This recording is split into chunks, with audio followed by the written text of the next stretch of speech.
నమస్కారం ETV news కి స్వాగతం. తెలంగాణ ప్రభుత్వం ప్రవేశపెట్టిన బడ్జెట్పై శాసనసభలో అధికార ప్రతిపక్షాల మధ్య వాడివేడి చర్చ జరిగింది. బడ్జెట్ వాస్తవ దూరంగా గాల్లో మేడలు కడుతున్నట్టు ఉందని మాజీ మంత్రి హరీష్ రావు ఆక్షేపించారు. పక్క రాష్ట్రాల్లో లేని ఆర్థిక మాంద్యం తెలంగాణలోనే ఎందుకు ఉందని ప్రశ్నించారు.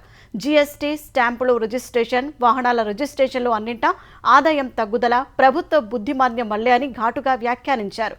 బడ్జెట్కు సంబంధించి తాను లేవనెత్తే అంశాలపై ఆర్థిక మంత్రి భట్టి విక్రమార్క వివరణ ఇవ్వాలని, ఇతర మంత్రులు అడ్డు రాకూడదని హరీష్ రావు సభాపతికి విజ్ఞప్తి చేశారు. ఈ దశలో మంత్రులు హరీష్ రావుకి మధ్య సంవాదం చోటు చేసుకుంది. బుద్ధిమాంద్యం ఉందని మాట్లాడటం సరికాదని భట్టి విక్రమార్క ఆక్షేపించారు.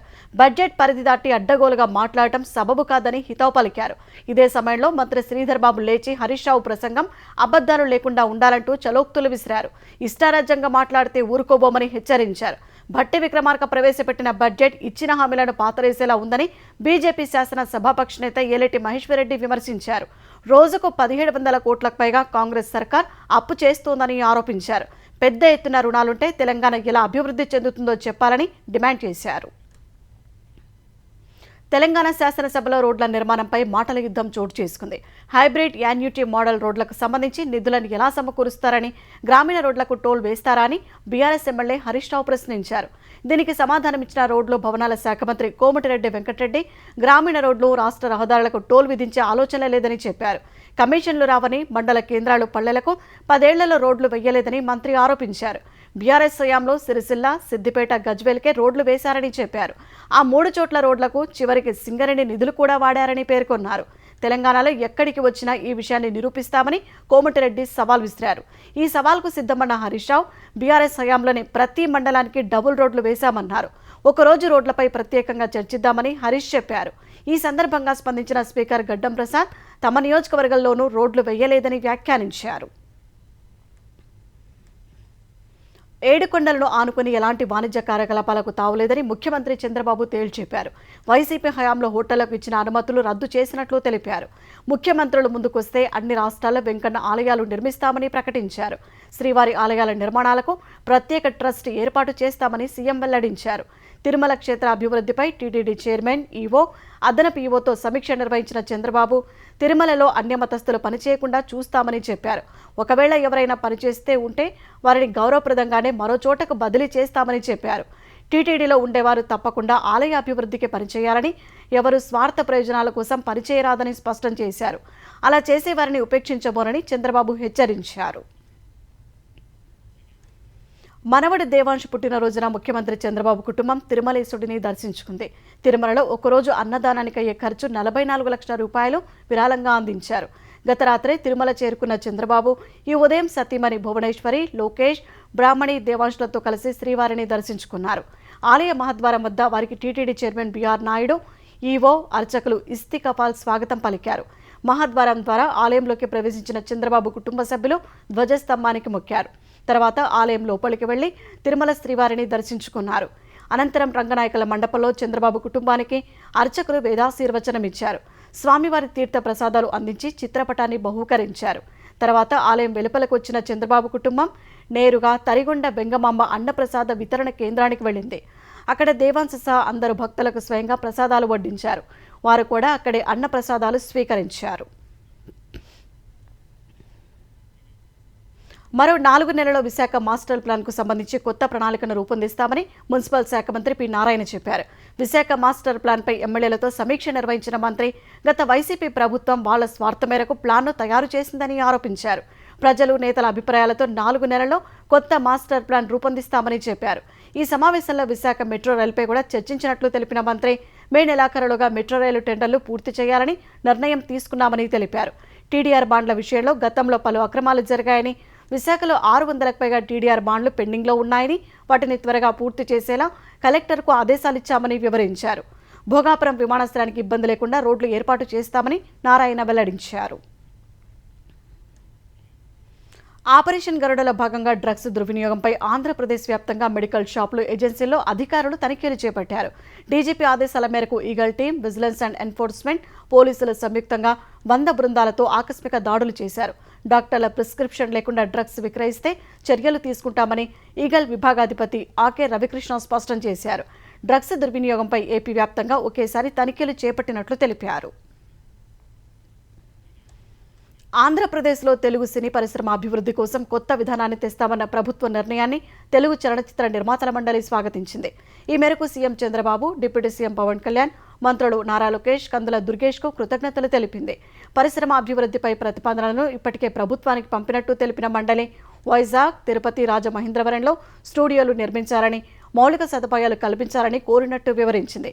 అలాగే నిర్మాతలు, కళాకారులు, దర్శకులు, సాంకేతిక నిపుణుల నివాసాల కోసం స్థలాలు కేటాయించాలని విన్నవించినట్లు తెలిపింది. ఏపీలో సినీ పరిశ్రమ వేగవంతమైన అభివృద్ధికి పూర్తి సహకారం అందిస్తామని నిర్మాతల మండలి తెలిపింది. అలాగే గతంలో ఉన్న నంది అవార్డులను పునరుద్ధరించాలని ప్రభుత్వాన్ని కోరింది. లోక్సభ నియోజకవర్గాల పునర్విభజనపై కేంద్రంలోని ఎన్డీఏతో పోరాటం చేస్తున్న తమిళనాడు సీఎం స్టాలిన్ ఆధ్వర్యంలో రేపు జాయింట్ యాక్షన్ కమిటీ భేటీ జరగనుంది. చెన్నైలో జరిగే ఈ సమావేశానికి 7 రాష్ట్రాల ముఖ్యమంత్రులను ఆహ్వానిస్తూ స్టాలిన్ ఓ వీడియో విడుదల చేశారు. ఆంధ్రప్రదేశ్, తెలంగాణ, కర్ణాటక, కేరళ, పంజాబ్, ఒడిశా, పశ్చిమ బెంగాల్ సీఎంలు అక్కడి రాజకీయ పార్టీలను ఆహ్వానించారు. దేశ భవిష్యత్తును నిర్దేశించే ఉద్యమానికి ఇది ఆరంభమని స్టాలిన్ పేర్కొన్నారు. 2026లో జరిగే నియోజకవర్గాల పునర్విభజన జనాభా ప్రాతిపదికన జరిగితే పార్లమెంటులో దక్షిణాది రాష్ట్రాల ప్రాతినిధ్యం దెబ్బతింటుందని వివరించారు. ఇది కేవలం ఎంపీల సంఖ్య మాత్రమే కాదని రాష్ట్రాల హక్కులకు కలగనున్న భంగంపై చర్చించేందుకు జాయింట్ యాక్షన్ కమిటీ భేటీ ఏర్పాటు చేసినట్టు స్టాలిన్ వెల్లడించారు. అందుకే బీజేపీ తప్ప మిగిలిన పార్టీలను ఆహ్వానించినట్టు చెప్పారు. తమిళనాడులోని 58 పార్టీలు సైతం విభేదాలను పక్కన పెట్టి సముచితమైన పునర్విభజనకు ఒక్కటయ్యాయి. చెన్నైలో జరగనున్న జాయింట్ యాక్షన్ కమిటీ భేటీకి ముఖ్యమంత్రి రేవంత్ రెడ్డి, టీపీసీసీ అధ్యక్షుడు మహేష్ కుమార్ గౌడ్ హాజరు కానున్నారు. ఇందుకోసం సాయంత్రం ఇద్దరు చెన్నైకి వెళ్లనున్నారు. జనాభా ప్రాతిపదికన 2026లో నియోజకవర్గాల పునర్విభజన చేస్తే దక్షిణాది రాష్ట్రాలకు తీవ్ర అన్యాయం జరుగుతుందని రేవంత్ రెడ్డి ఇప్పటికే పలు వేదికల్లో ఆందోళన వ్యక్తం చేశారు. జనాభా విస్తీర్ణం ప్రాతిపదికన లోక్సభ స్థానాల పునర్విభజన జరిగితే ఉత్తరాది రాష్ట్రాలు లబ్ధి పొందుతాయని, దక్షిణాది రాష్ట్రాలకు తీవ్ర నష్టం వాటిల్లుతుందని తెలంగాణలోని రాజకీయ పార్టీలు కూడా ఆందోళన వ్యక్తం చేశాయి. ఈ పరిస్థితుల్లో చెన్నైలో రేపు జరిగే భేటీకి ప్రాధాన్యం ఏర్పడింది. ఈ సమావేశంలో పాల్గొనేందుకు బీఆర్ఎస్ కార్యనిర్వాహక అధ్యక్షుడు కేటీఆర్ కూడా రేపు చెన్నైకి వెళ్లనున్నారు. తెలంగాణలో ఈ ఏడాది విద్యుత్ ఛార్జీల పెంపు ఉండదని ఎస్పీడీసీఎల్ సీఎండీ ముషారఫ్ ఫరూఖీ స్పష్టం చేశారు. ఈ ఏడాది రెవెన్యూ గ్యాప్ 9,758 కోట్ల రూపాయలు ఉందన్న ఆయన ఈ మొత్తాన్ని ప్రభుత్వం సబ్సిడీ ద్వారా భర్తీ చేయాలన్నారు. ERC chairman justice G Nagarjuna అధ్యక్షతన టీజీ ఎస్పీడీసీఎల్ ఆదాయ ఆవశ్యకత, రిటైల్ సరఫరాపై విద్యుత్ నియంత్రణ భవన్లో బహిరంగ విచారణ జరిగింది. ఇందులో టారిఫ్ ప్రతిపాదనలను ముషారఫ్ కమిషన్ ముందు పెట్టారు. తెలంగాణలో విద్యుత్ డిమాండ్ రికార్డు స్థాయిలో 17,162 మెగావాట్లకు చేరిందని సీఎండీ తెలిపారు. దేశంలోని ఇతర విద్యుత్ సంస్థలతో ప్రభుత్వం పవర్ స్వాప్ అగ్రిమెంట్లు చేసుకుందని, ఈ ఒప్పందాలతో టీజీ ఎస్పీడీసీఎల్కు 1,614 కోట్ల రూపాయలు ఆదా అయినట్టు వివరించారు. 578.88 కోట్ల రూపాయల వ్యయంతో నెట్వర్క్ బలోపేతం చేసినందున పంపిణీ నష్టాలు 8.38% తగ్గినట్టు వివరించారు. గుంటూరు మేయర్ పదవికి కావటి మనోహర్ నాయుడు రాజీనామా చేసినందున కొత్త మేయర్ ఎన్నికకు ఏర్పాట్లు జరుగుతున్నాయి. తాత్కాలిక మేయర్గా షేక్ సజీలను ఎంపిక చేస్తూ ప్రభుత్వం ఉత్తర్వులు జారీ చేసింది. ప్రస్తుతం ఆమె డిప్యూటీ మేయర్గా ఉన్నారు. 2021 ఎన్నికల్లో సజీల వైసీపీ తరపున కార్పొరేటర్గా ఎన్నికైన ఆమె సార్వత్రిక ఎన్నికలకు 2 నెలల ముందు టీడీపీలో చేరారు. కావటి మనోహర్ రాజీనామా ఆమోదానికి తాత్కాలిక మేయర్ అధ్యక్షతన కౌన్సిల్ సమావేశం నిర్వహించాల్సి ఉండగా ఈ నెల 25న సమావేశం ఏర్పాటు చేశారు. ఈ విషయాన్ని కమిషనర్ ప్రభుత్వానికి తెలుపుతారు. మేయర్ పదవికి ఎన్నిక నిర్వహణకు చర్యలు తీసుకోవాలని రాష్ట్ర ఎన్నికల సంఘానికి లేఖ రాస్తారు. అక్కడి నుంచి వచ్చే ఆదేశాలకు అనుగుణంగా మరోసారి కౌన్సిల్ సమావేశం ఏర్పాటు చేసి కొత్త మేయర్ ఎన్నిక నిర్వహిస్తారు. కొత్త మేయర్ పదవి కోసం ప్రస్తుతం టీడీపీ ఫ్లోర్ లీడర్గా ఉన్న కోవెలముడి రవీంద్ర పేరు వినిపిస్తోంది. అభిమానుల మీటింగ్ పేరుతో ఎవరైనా డబ్బు వసూలు చేస్తే సహించేది లేదని మెగాస్టార్ చిరంజీవి హెచ్చరించారు. ఇటీవలే లండన్లో తనను కలిసేందుకు నిర్వహించిన ఫ్యాన్స్ మీట్ పేరుతో కొందరు డబ్బులు వసూలు చేసినట్లు తెలిసిందన్న చిరంజీవి ఇలాంటి వాటిని అంగీకరించబోరని తేల్చెప్పారు. ఇలాంటి మీటింగ్ పేరుతో ఎవరైనా డబ్బులు వసూలు చేస్తే వెంటనే తిరిగి వారికి ఇచ్చేయాలన్నారు. అభిమానులు ఇలాంటి విషయంలో అప్రమత్తంగా ఉండాలని చిరంజీవి కోరారు. లెక్కల్లో చూపని నగదును ఇంట్లో ఉంచుకున్న ఢిల్లీ హైకోర్టు న్యాయమూర్తి జస్టిస్ యశ్వంత్ వర్మపై బదిలీ వేటు పడింది. ఈ మేరకు సుప్రీంకోర్టు ప్రధాన న్యాయమూర్తి సంజీవ్ ఖన్నా సారథ్యంలోని కొలీజియం జస్టిస్ యశ్వంత్ వర్మను బదిలీ చేస్తూ నిర్ణయం తీసుకుంది. ఈ నెల 14న జస్టిస్ యశ్వంత్ వర్మ బంగ్లాలో అగ్ని ప్రమాదం జరిగింది. ఆయన మరో ప్రాంతంలో ఉన్నందున కుటుంబ సభ్యులు, పోలీసులు, అగ్నిమాపక సిబ్బందికి సమాచారం ఇచ్చారు. వెంటనే మంటలు ఆర్పేందుకు వెళ్లిన సిబ్బందికి ఓ గదిలో పెద్ద సంఖ్యలో నోట్ల కట్టలు కనిపించాయి. వారిచ్చిన సమాచారం మేరకు ఉన్నతాధికారులు ఆ డబ్బు స్వాధీనం చేసుకున్నారు. జస్టిస్ యశ్వంత్ వర్మ నివాసంలో దొరికిన డబ్బు లెక్కలో చూపలేదని గుర్తించారు. ఈ విషయం ఉన్నతాధికారుల ద్వారా తెలుసుకున్న సిజేఐ ఖన్నా వెంటనే కొలీజియం సమావేశం ఏర్పాటు చేసి జస్టిస్ వర్మను అలహాబాద్ హైకోర్టుకు బదిలీ చేయాలని నిర్ణయం తీసుకున్నారు. గతంలో వర్మ అక్కడే పనిచేసి 2021లో బదిలీపై ఢిల్లీకి వచ్చారు. కర్ణాటకలో మంత్రులు సహా అనేక మందిపై హనీ ట్రాప్ వ్యవహారం తీవ్ర దుమారం రేపుతోంది. ఈ విషయాన్ని అసెంబ్లీలో ప్రస్తావించిన బీజేపీ ఎమ్మెల్యేలు సభా కార్యకలాపాలను అడ్డుకున్నారు.